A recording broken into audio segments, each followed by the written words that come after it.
የመጨረሻ መመኪያችን የመድኃኔዓለም ምሕረት ነው። በቃ መጠጊያችን መሆን ያለበት የሰው ልጅ ሁል ጊዜ ከእግዚአብሔር እንኳን አንድ ቀን ሲወጣ አንድ ቀን ሲገባ ነው የሚኖር። የሁል ጊዜ ወዳጅ እግዚአብሔር ብቻ ነው። ሰው ግን አንድ ቀን ጥዬ ልሂድ ብሎ ሲወስን አንድ ቀን ሲቀር ነው የሚኖረው።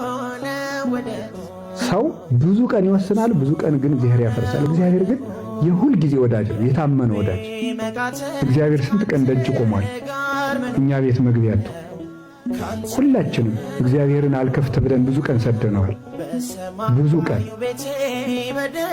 ብንመከር አንሰማ። በነቢያት መከረን አልተከፈተም። በሐዋርያት መከረን አልተከፈተም። በመጽሐፍ መከረን አልተከፈተም።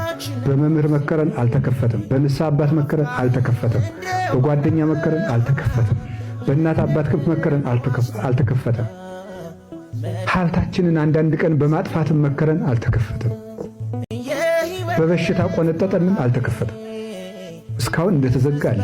ክርስቶስን በር ላይ እንደቆመ አለ። በገዛ ልጁ ቤት ተዘግቶበት የሚከፍትለት አጡ። አሕዛብ አይደለም የበደሉት፣ ወደ እነሱ መል ያንኳኳም አይሄድም።